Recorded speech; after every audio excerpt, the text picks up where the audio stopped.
Masachet Gitin, Daf Gimel, on commence, Bezrat Hashem, là on s'était arrêté. Gimel Amoud Aleph, à la 7e ligne. Ou le Rava de Amar. On a vu ici une marloquette entre Rabba et Rava. Pour quelle raison les Chachamim ont institué qu'un chaliar qui amène un guet de Chutz La'aretz, qui l'amène de Chutz La'aretz en Eretz Israël ou de Chutz La'aretz en Chutz La'aretz, il amène un guet de loin, il doit dire le guet a été fait devant moi, a été écrit et signé devant moi. Quelle est la raison de cette takana des Chachamim? Selon Rabba, la raison elle est qu'on a besoin que le chaliar vienne dire il a été fait l'ishma. C'est un guet kasher qui a été fait au nom de cette femme-là et pas au nom d'une autre femme que celle-là.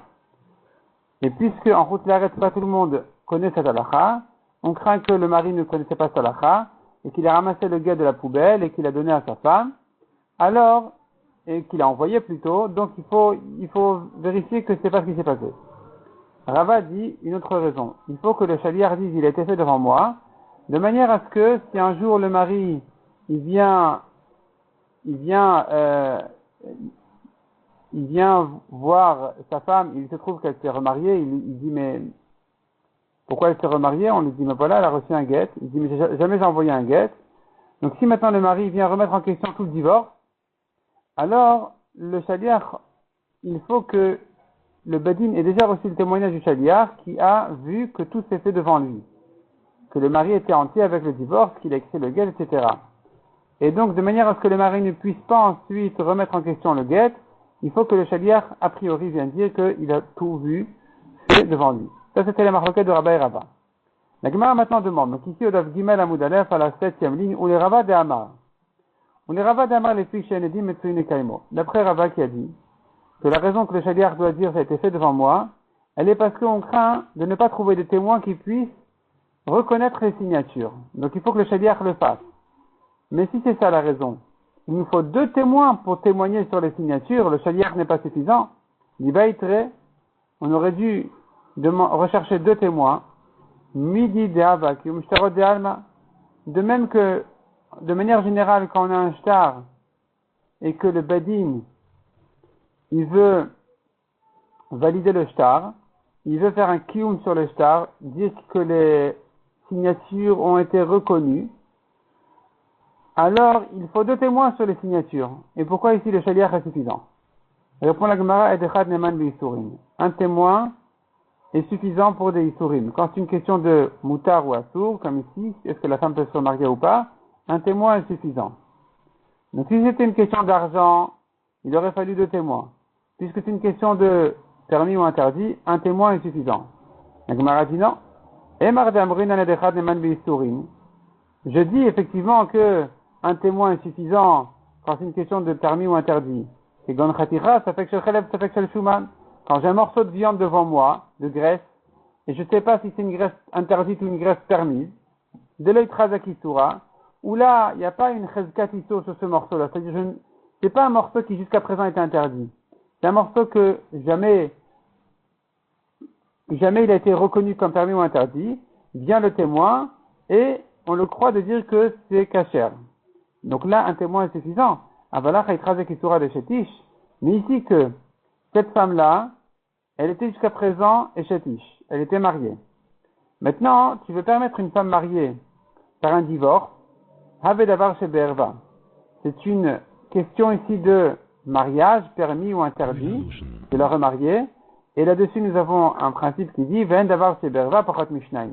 Interdit de faire quoi que ce soit en mariage, divorce, tout ça, ne peut se faire que par 2 témoins. Les kiddushin se font par 2 témoins, la choupa 2 témoins, tout doit se faire avec 2 témoins, le divorce aussi. Donc ici, comment un témoin peut reconnaître les signatures? Il nous en faut 2. Répond la Gemara. Bedinu de bekiyum shtarot nami de libay. En réalité, même dans un kiyum shtarot en général, quand on vient reconnaître les signatures, en principe, on n'aurait pas eu besoin de 2 témoins. Kideresh lakish, d'Amar lakish comme ce que Lakish a dit, et dit machatumim al shtar, les témoins qui sont signés sur le shtar, c'est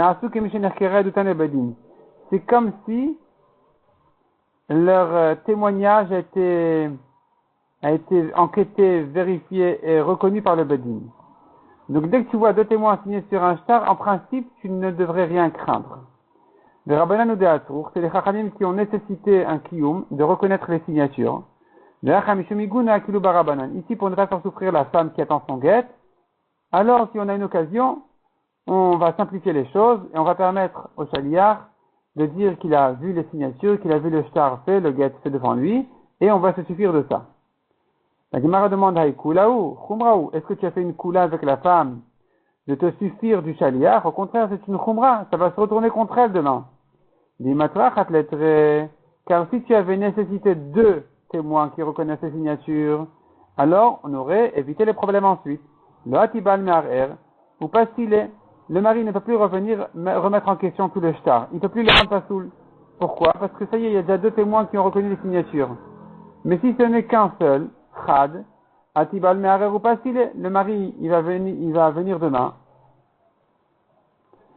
Et il va remettre en question le guet en disant non, c'est faux, ça n'a pas été signé pour de vrai, c'est des fausses signatures. Il va rendre le guet pasoul, on va lui dire mais le shaliach a dit que tout a été fait devant lui, il va dire bah d'accord, le shaliach il a dit comme ça, moi je dis autrement, ça fait un contrat. Et donc comment veux-tu croire le shaliach plus que le mari? Répond la Gemara.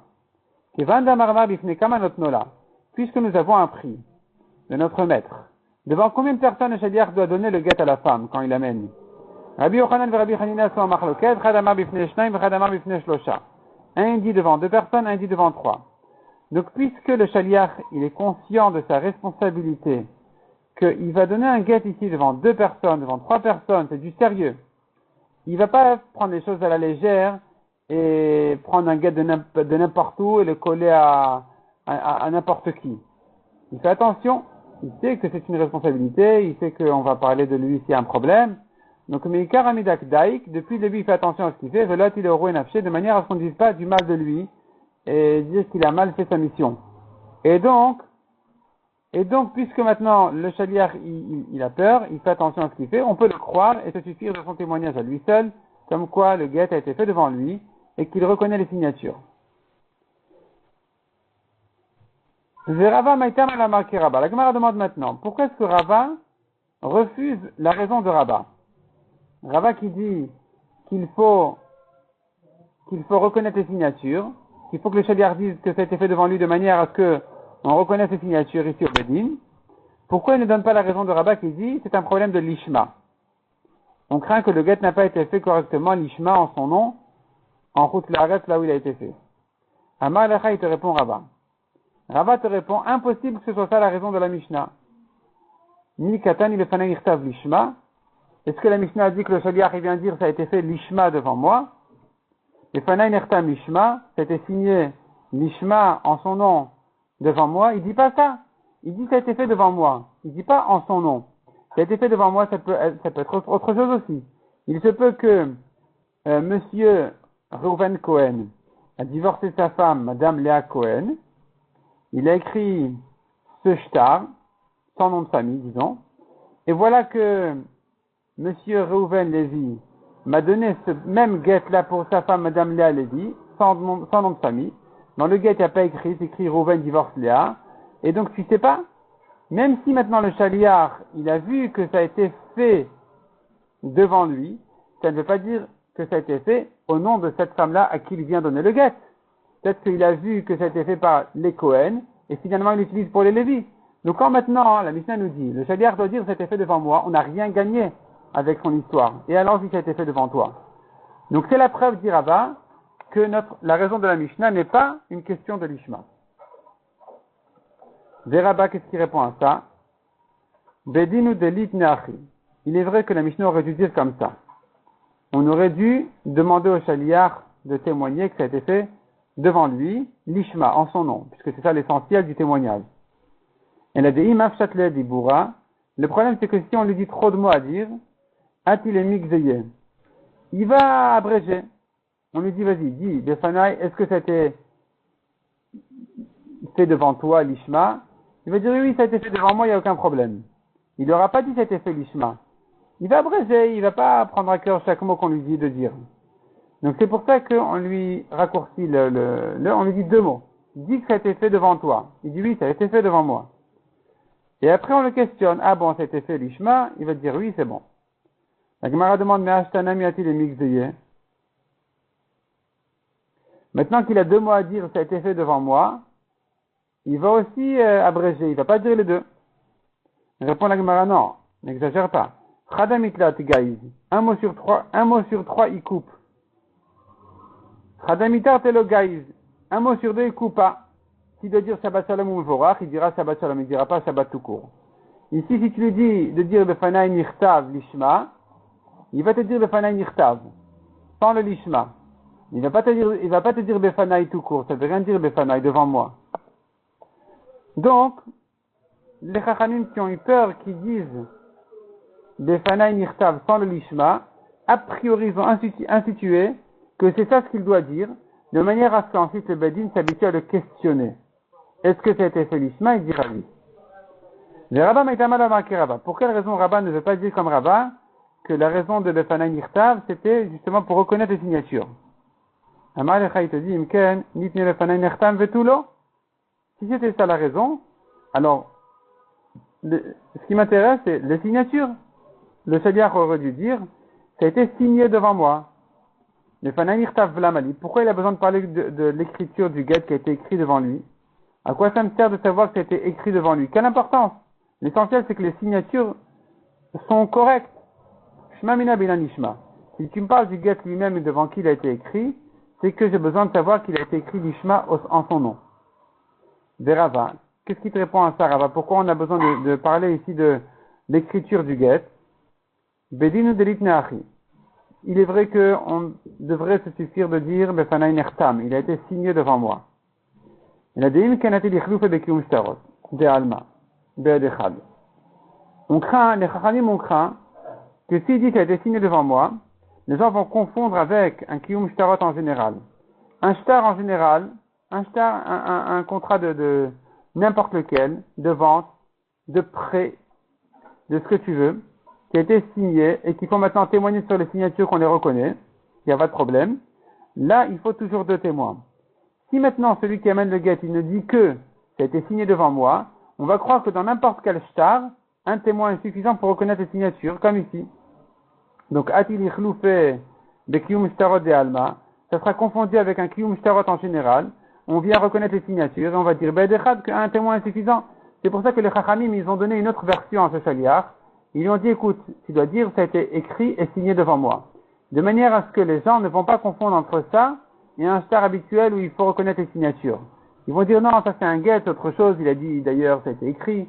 Donc ça c'est en fait pour distraire un peu les gens de l'aspect du côté kiyum shtarot qu'il y a ici, de reconnaître les signatures. C'est pas ça exactement, c'est pour tromper un peu les gens qu'ils ne sentent pas, qu'ils ne reconnaissent pas que ici le témoignage ne vient en fait que essentiellement reconnaître les signatures. Et que s'ils vont repérer ça, ils risquent de se suffire toujours d'un seul témoin. Des Rabbah, il te dit, non, c'est pas suffisant. C'est pas possible que le Befanaï Nirtav ait été ajouté ici, rien que pour ne pas confondre avec un kiyum shtarot habituel. Parce que ça ne se confond pas du tout. Midami, est-ce que ça se ressemble? Hatam yad inan.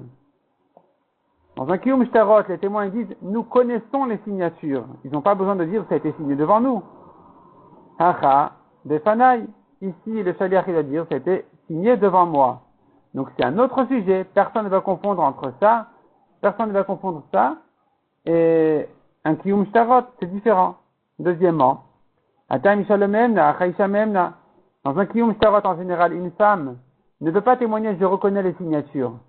Ici, une femme peut témoigner, une femme qui a amené le guet de Chutz La'aretz, elle peut dire, ça a été signé devant moi, je connais les signatures, c'était signé devant moi. Donc personne ne va confondre avec un kiyum shtarot habituel où là-bas la femme n'a pas son mot à dire. Troisièmement, Hatam bal devar lo me'eman. Acha bal devar me'eman. Là-bas, dans un kiyum shtarot habituel, le concerné ne peut pas témoigner sur les signatures. Il vient avec un shtar comme quoi, voilà, un tel me doit de l'argent, il me doit 10 000 shekels. Et 2 signatures, et il vient témoigner, oui, je reconnais les signatures, ce sont des bonnes signatures et aucun problème. Aucun problème, le shtar il est bien, voilà un tel, donc me doit effectivement, c'est 10 000 euros, c'est 10 000 shekels, il n'y a aucun problème. Ici, tu peux pas le croire. Tandis qu'à propos du guet, une femme qui amène le guet de son mari, et son mari l'a envoyé avec ce guet-là pour qu'elle se divorce avec ce guet-là dans un beddin en Eretz Israël. Et donc finalement, quand elle amène le guet jusqu'au beddin, elle n'est qu'un chaliar pour amener le guet, qui serait destiné à elle-même. Ici, elle peut, en amenant le guet, elle a le droit d'amener le guet pour elle-même, et elle pourra dire, quand elle arrive au beddin en Eretz Israël, ou même en Chutz La'aretz, elle pourra dire, ça a été fait devant moi. Or, elle est la concernée, et pourtant tu la crois. Donc personne ne va confondre avec Kiyum Shtarot, où là-bas le concerné n'a pas son mot à dire. Et donc, puisqu'on ne peut pas confondre avec Kiyum Shtarot, revient la question pourquoi les Chachamim ont ajouté les mots de Befanai Nirtav, ça sert à rien. L'essentiel, c'est la signature d'après Rava. Pourquoi il me parle ici de l'écriture du Get? C'est la preuve qu'il y a ici un autre problème, c'est le problème de l'Ishma. De Rava Amarlecha, Rava il te répond à tout ça. Il te dit non, les gens ils vont mieux confondre avec Kiyum Shtarot. Atuacha ki amre adinan et le men. Ici le chaliar, s'il dit je reconnais les signatures, est-ce que tu vas pas le croire? Tu vas le croire. De kevan de chi amre adinan men. Puisque s'il dit je connais la signature, tu vas le croire. Alors revient le problème. Ça va se confondre avec un Kiyum Shtarot en général, que les gens vont croire qu'un témoin est suffisant. C'est pour ça qu'il a fallu lui ajouter les mots Befanai Nirtav. Ça a été aussi écrit devant moi, de manière à distraire un peu les gens, qu'ils ne reconnaissent pas ici ce témoignage-là comme un Kiyum Shtarot habituel. Ou les rabbins d'Amar les Fishen Bekin Ishma. La Gemara maintenant se retourne contre Rabat. Elle se retourne sur Rabat, qui a dit que la raison, elle est l'Ishma. Les gens en Chutz La'aretz ne sont pas compétents, ils ne connaissent pas la halakha de l'Ishma. D'après lui, se pose la question, Man haïtana de Beik Tiva l'Ishma ou Beik Hatima l'Ishma, on tourne la page. Qui est le Tana qui pense qu'il faut que le guet soit fait l'Ishma, aussi bien écrit en son nom que signé en son nom? Et Rabbi Meir, Hatima Beik Tiva l'Obay. Selon Rabbi Meir, un guet doit être signé au nom de la femme, mais pas écrit. On n'a pas besoin qu'il soit aussi écrit. Pour Rabbi Meir, le guet, c'est les signatures. Quand la Torah dit, le mari écrit un guet à sa femme, la Torah veut dire par là, il le fait signer. Donc même si le guet n'a pas été écrit en son nom, du moment qu'il a été signé pour cette femme-là, c'est suffisant d'après Rabbi Meir. L'Etnan, comme on voit dans une Mishnah, En kotvin mimchubar la karka. On n'écrit pas un guet sur quelque chose qui est attaché à la terre. Sur un arbre, sur une feuille, sur quelque chose qui est encore attaché à la terre, on ne peut pas écrire un guet. Ça, c'est a priori, midera banan. Ktavo la mchubar la karka. S'il a écrit sur quelque chose qui est attaché à la terre, tlasho, il l'a détaché, khatmo, il a fait signer venatnola, il l'a donné à la femme kasher. Donc tu vois que pour Rabbi Meir,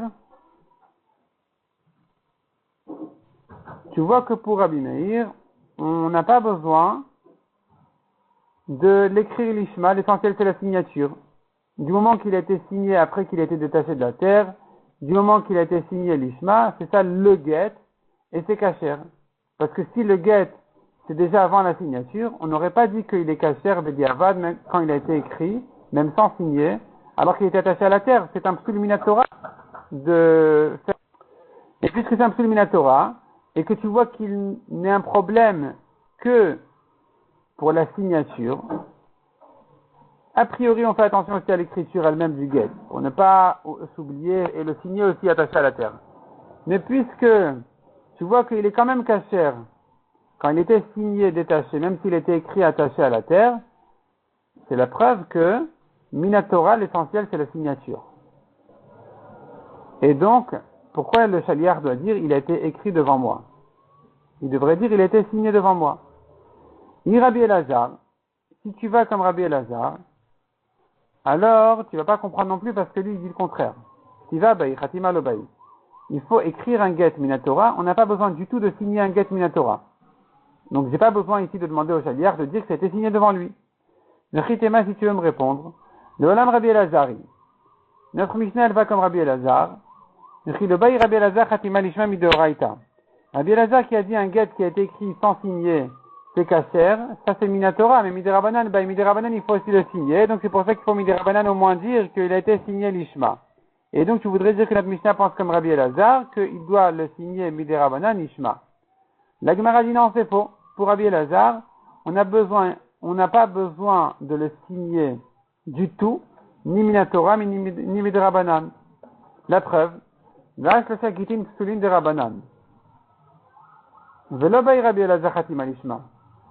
3 gitim qui sont pasoul midirabanan. Et là-bas, Rabbi Elazar dit, il n'y a pas de problème pour un get qui n'est pas signé. Donc tu vois que même midirabanan, c'est pas un problème. Quand le get n'est pas signé, il n'y a aucun problème, ni minatora, ni midirabanan. Donc pourquoi il doit témoigner que la signature a été faite lishma? Pour faire quoi on a besoin de ça d'après Rabbi Elazar? C'est pas un problème si ça a été signé pas lishma. Ni minatora ni midrabanan. Detnan, comme on voit dans une Mishnah. Gimel gitin psulim. Il y a 3 gitin qui sont psulim. Veimnisat avlad kasher. Mais si elle s'est mariée, l'enfant il est kasher. Donc a priori elle se marie pas avec ce get. Mais si elle est partie se marier, l'enfant qu'elle aura n'est pas mamzer, il est kasher. Donc c'est quoi ces 3 gitim là qui sont psulim midrabanan? Et qui lui permettent pas a priori de se marier? Katav Viktav Yadov Ben Alavedin. Un homme a écrit un get à sa femme de sa propre main, sans faire signer, sans rien du tout. Il écrit un get à sa femme et il lui donne. Ça, c'est un get qui est passé le midrabanan. A priori, elle ne se marie pas. Si elle s'est mariée, l'enfant, il est kasher. Deuxième cas. Yesh Alavedin Ben Bozman. Il a fait signer 2 témoins sur son get, mais il n'a pas écrit la date. Il a oublié d'écrire la date. À nouveau, elle ne se marie pas. Si elle s'est mariée, l'enfant, il est kasher. Troisième cas. Yesh Bozman Ben Boela Edechad. Il n'y a qu'un seul témoin signé sur le get. Il y a aussi une date. Il manque le deuxième témoin. Arrête Shlosha Gitim Psulim. Ces 3 Gitim là, ils sont Psulim Midirabanan. Veimnisat Avlad Kasher. Si elle s'est mariée, l'enfant il est kasher. C'est la preuve que le Psul n'était que Midirabanan a priori. Mais si elle s'est mariée, l'enfant il est kasher. Rabbi Elazar Omer. Rabbi Elazar il vient contre cette braïta, cet anakama de la braïta, et il dit non. Afalpi Shen Alavedim. Et la Shenetanol Abifnedim kasher. Même s'il n'y a pas de témoin signé sur le get, mais simplement il a été donné devant 2 témoins, il est kasher. Parce que pour Rabbi Elazar, le travail des témoins dans le get, c'est le rôle de témoin dans le get n'est que de voir que le get était donné à la femme. Ils n'ont pas besoin de signer du tout. Et d'ailleurs, la femme avec ce get-là, elle pourra encaisser sa ktuva, même des terrains qui ont déjà été vendus par son mari. Car toute la signature des témoins sur le get ne vient que pour tikkun haolam, la réparation du monde. C'est-à-dire, on craint que les témoins n'ont pas signé. Un jour ou l'autre, les témoins, ils s'en vont, ils sont plus là. Ils sont morts, ils sont partis au loin, on ne peut pas les contacter. Et donc la femme qui veut prouver qu'elle s'est divorcée, elle n'a aucun moyen de le faire. C'est pour ça qu'on fait signer les témoins de manière à ce qu'elles puissent amener comme preuve les signatures.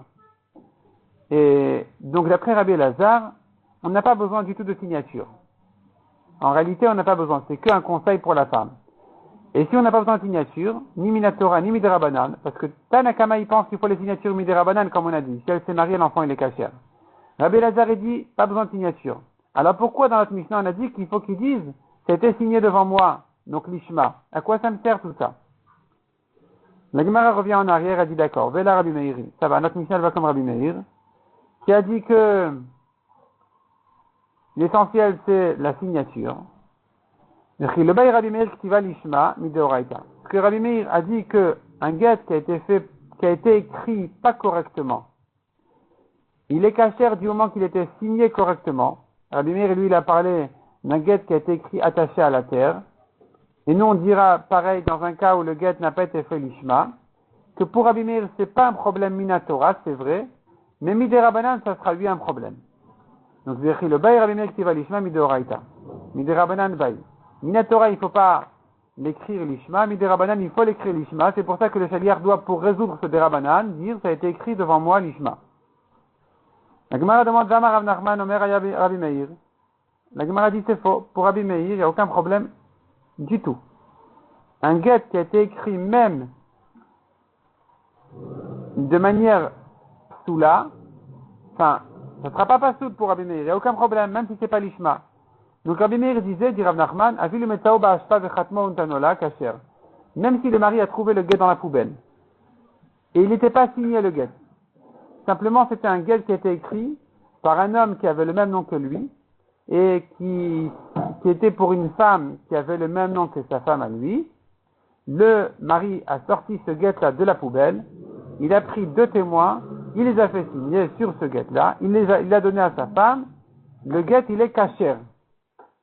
Donc tu vois que pour Rabbi Meir, j'ai pas besoin du tout que le guet soit écrit l'ishma. Voici un guet de la poubelle, donc il n'a pas été écrit l'ishma, il est kasher. Le chitema, si tu vas me dire, anal midoraita kamatninana, cette braïta là qui dit que pour Rabbi Meir, le guet de la poubelle il est kasher, c'est que minatora qu'il est kasher. Miderabanan il est pas bon. Et donc il faut que ce soit écrit l'ishma miderabanan. La Gemara dit non, pas possible. Yachi, si c'est comme ça. Omer ayar Rabbi Meir, est-ce que Rav Nachman a raison de dire, Rabbi Meir disait, s'il a trouvé un guet dans la poubelle, il est kasher. Du moment qu'il a signé.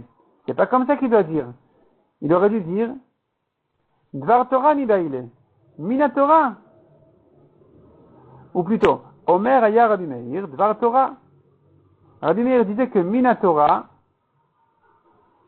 c'est kasher, mais pas miderabanan. Quand tu me dis, Rabbi Meir disait que s'il a trouvé le guet dans la poubelle, il a donné ses kasher, ça veut dire que c'est Rabbi Meir lui-même qui permet ça.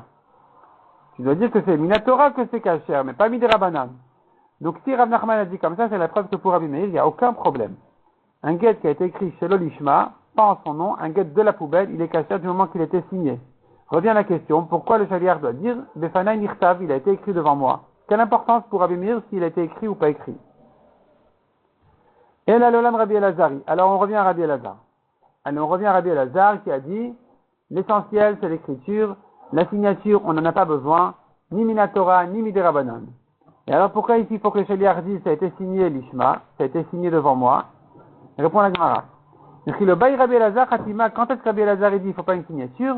S'il n'y a pas du tout de témoin. Si ça n'a pas été signé, on n'a pas besoin de signature.